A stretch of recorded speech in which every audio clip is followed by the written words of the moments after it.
श्रेणी क्रम में तुल्य प्रतिरोध निकालना। इसके लिए एक परिपथ बनाया जाता है जिसमें 3 प्रतिरोध R1, R2, R3 श्रेणी क्रम में लगाए जाते हैं। इनके सिरों को आपस में जोड़ा जाता है और इनके सिरों पर विभवांतर नापने के लिए वोल्ट मीटर समांतर क्रम में लगाया जाता है। ये देखिए V 3 जगह वोल्ट मीटर लगा दिया। इस प्रकार हम इसमें एक सेल लगाते हैं। सेल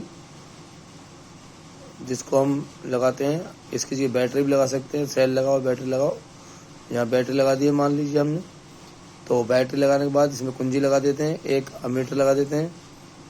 और इस प्रकार हम देखते हैं कि जब हम इस परिपथ को चालू करते हैं, कुंजी को चालू करते हैं, तो R1 प्रतिरोध पर विद्युत धारा का मान I, R2 पर भी I और R3 पर भी I रहता है। विद्युत धारा का मान समान रहता है। विभवांतर का मान R1 पर V1 हो जाता है, R2 पे V2 और R3 पे V3 हो जाता है, यानी तीनों जगह बदल जाता है। इस प्रकार हम देखते हैं ओम के नियम के अनुसार V बराबर IR होता है।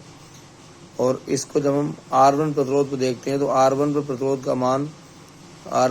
का मान को देखने के लिए विभवांतर लेते हैं। तो विभवांतर जो है ये V1 हो जाएगा, क्योंकि V1 विभवांतर है, विद्युत धारा का मान I है और प्रतिरोध का मान R1 है। इस प्रकार V1 बराबर IR1 हो गया। इसे समीकरण नंबर 1 ओम के नियम को इसे समीकरण नंबर 2 देते हैं। इसी प्रकार हम देखते हैं R2 प्रतिरोध पर विभवांतर का मान V2 हो जाता है और विद्युत धारा का मान I रहता है और प्रतिरोध का मान R2 हो जाता है। इसी प्रकार R3 प्रतिरोध पर विभवांतर निकालते हैं तो V3 IR3 हो जाता है।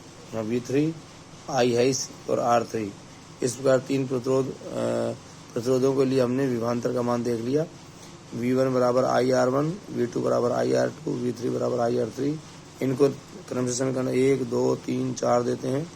अब हम कुल विभवांतर की बात करते हैं तो उसके लिए हम देखते हैं एक सूत्र है V बराबर V1 plus V2 plus V3, पूरा विभवांतर चेक करने के लिए। तो इस प्रकार हम देखते हैं, इसे समीकरण नंबर 5 देते हैं। समीकरण 5 में 1, 2, 3, 4 से मान रखते हैं। 1, 2, 3, 4। एक V बराबर IR रख दिया, इस पर V1 बराबर IR1 रख दिया, V2 बराबर IR2 रख दिया और V3 बराबर IR3 रख दिया।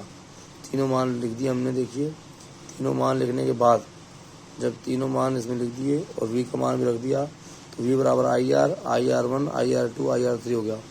इसमें हम देखते हैं कि I हम कॉमन ले लेते हैं तो I बाहर रहता है, R1 plus R2 plus R3 और I से I कट जाता है। R बराबर R1 plus R2 plus R3।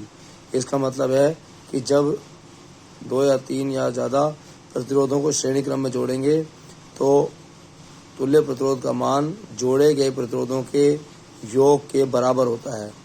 अर्थात कुल प्रतिरोध का मान जितने प्रतिरोध आप जोड़ते हो उसके टोटल के बराबर आता है। इस प्रकार ये श्रेणी क्रम का प्रतिरोध निकालने का सूत्र स्थापित किया गया है।